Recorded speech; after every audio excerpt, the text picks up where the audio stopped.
Hey guys, so I'm here at Savers, my favorite thrift store, and I thought I would bring you guys along to kind of show you what I do when I thrift, certain tips and different techniques I use to make sure that the next time you go thrifting it will be really successful. So I think it will be fun. Come on, let's go. I always try to bring bags to donate. I go through my stuff regularly just to kind of keep, things clean and not to have too much clutter. So the great thing is a lot of these thrift stores will give you coupons and things. Like Goodwill will give you a 20% off coupon. A lot of them will. Here at Savers, for each bag, you get a 5% off stamp.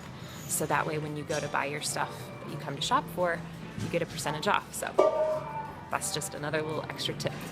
A lot of times I'll start in the front at the display cases because that's where you can find a lot of like high-end things, vintage things. I found a lot of my furs and vintage Coach bags and things like that here. And if you do have a coupon or if there is a sale, a lot of times these things will also be included. So I like to kind of hit this up first because I hate to think that I lose or miss out on something like really great up here.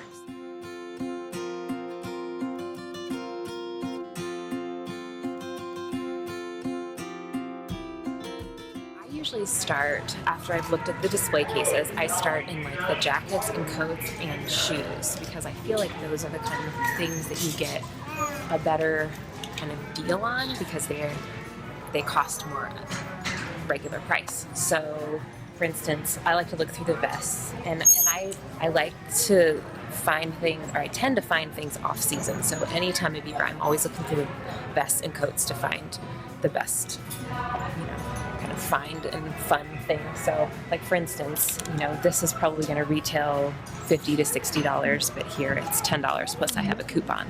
So fur vests, and as a lot of you guys know, I have my own shop where I'll sell things. Fur vests always go really quickly. So I'll grab any fur vest I can find.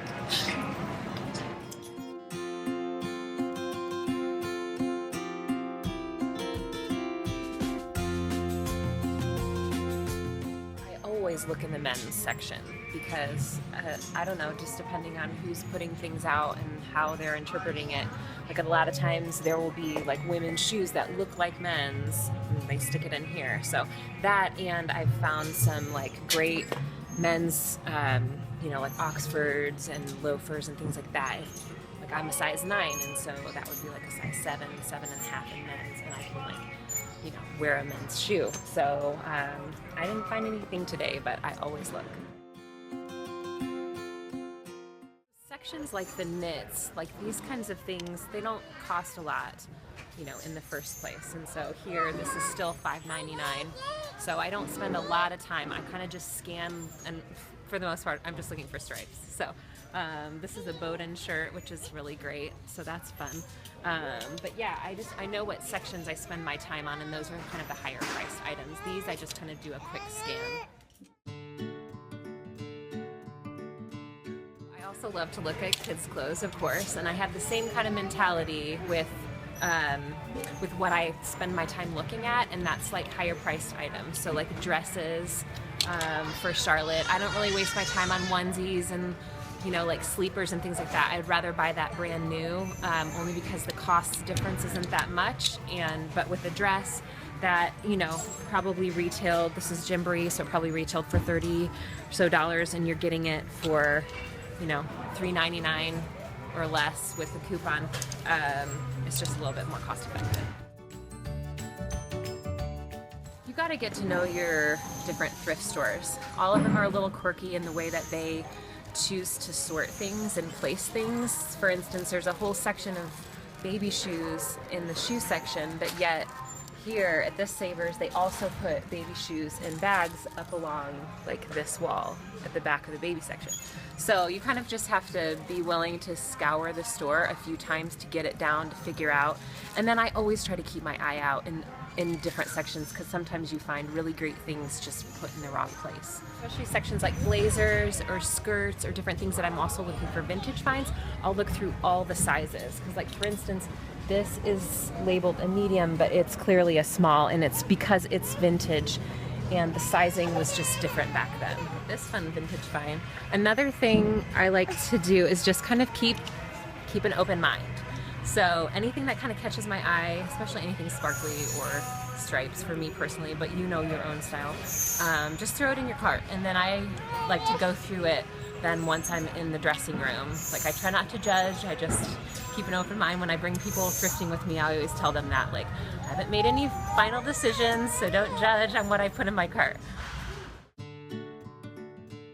I don't spend a lot of time in houseware just because it's not really what I'm looking for, unless I'm looking for something specific and I go and look for that. But I always look through the blankets. I'm always looking for Mexican blankets or like great like vintage wool blankets for like winter time or Christmas time, just to kind of fill my house. And I keep a bunch of these like in my trunk for when we're at the park or play dates and things like that. So we're here at the dressing room about to go in and try on. One thing I always do is check the racks like right outside the dressing room, because in some ways someone else has done the hard work for you and found some gems that might not fit, it might not work for them, but it might work for you. So I found some really great things just sitting right outside of a dressing room. If you ask someone, if you have a child, they'll let you use the handicap one. Of course, I don't ever, take it from someone who would really need it. I'm always open to move when I need to, but they're usually pretty nice about it, especially with a nursing child. All right, now it's time to go in and try on, figure out what's gonna work for me.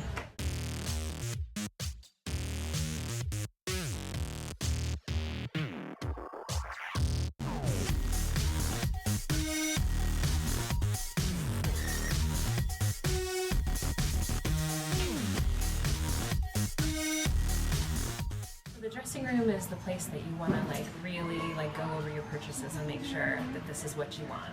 Here's a few examples of things I'm not going to get.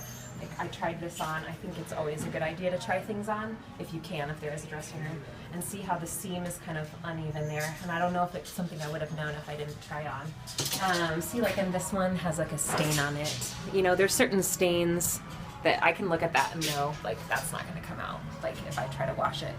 There's other things where, like, I always keep wipes with me to see if it's something that can come off easily, or some, like, shoes or something I can kind of clean up and kind of get a better idea of, if it's going to be worth it. And then, for instance, this one, I'm going to keep it, but it's a good idea to just look over these vintage pieces. So, like, there's some sequins missing here and things like that, but for the price, I think it's a great deal, and it's something I'm kind of willing to live with. So you kind of have to weigh out those decisions. And then always make sure you put your things back on hangers and put them out for the person working. And then I also go through the things I'm going to keep, take them off the hanger, and there's usually a place for you to hang these. It just saves a lot of time when you're at the register. And again, it's just a courteous thing to do for the people who work here.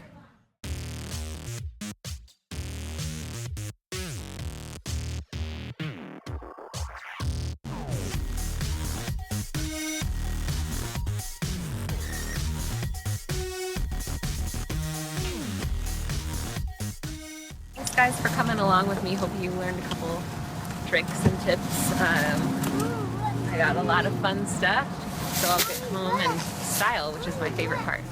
See you later.